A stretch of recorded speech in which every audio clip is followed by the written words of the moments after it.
3.3 का दूसरा और दूसरे का चौथा समांतर चतुर्भुजों में ज्ञात कोण एक्स वाई जेड के मान ज्ञात कीजिए। देखो समांतर चतुर्भुज है, आराम से कर सकते हैं।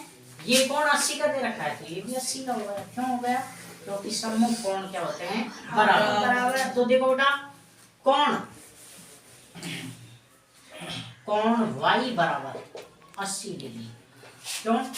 क्योंकि समांतर चतुर्भुज में सम्मुख कोण क्या होते हैं? बराबर। सम्मुख कोण समान होते हैं। अब ध्यान दीजिए बेटा, हमें y का पता चल गया। अब हम आराम से x का मान ज्ञात कर सकते हैं। क्यों कर सकते हैं? क्योंकि ये आसन कोण हो गए y और x। तो देखो, कोण x प्लस कोण y बराबर 180 डिग्री होता है इसका मान। और किससे? आसन कोणों का योग कितना होता है?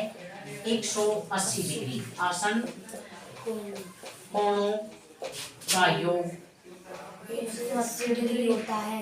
180 डिग्री होता है। तो देखो बेटा, y का मान दे रखा है, x का नहीं दे रखा है। x की जगह x रख लो। कोण x प्लस 80 डिग्री बराबर 180 डिग्री। अब देखो, ये x यहाँ क्या रहेगा? ये इधर चल जाएगा। तो कोण x बराबर 180 माइनस 80 डिग्री बराबर 100 डिग्री। किसका मान आ गया? x का मान। तो x बराबर कितना आ गया? 100 डिग्री। अब देखिए, अब x का मान 100 है, तो इस कोण को क्या मान लूं मैं? 1। क्या मान लूं मैं? 1। तो ये 100 है, तो ये भी 100, क्योंकि सम्मुख कोण क्या होते हैं? बराबर।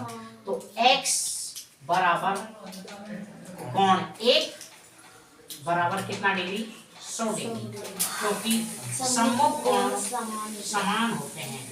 सम्मुख कोण समान होते हैं। अब ध्यान दो, अब जब हमें ये पता चल गया कि ये 100 है, तो z का मान आराम से ज्ञात कर सकते हैं। किससे? रैखिक युग्म से। किससे? रैखिक युग्म से।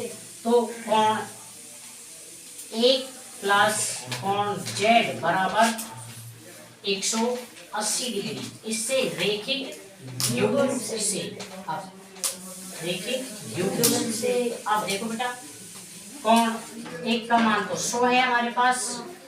100 डिग्री प्लस कोण z बराबर 180 डिग्री। अब z का मान निकालेंगे, तो z बराबर 180 डिग्री माइनस 100 डिग्री बराबर 80 डिग्री। किसका मान आ गया? z। सब कोणों का मान आ गया।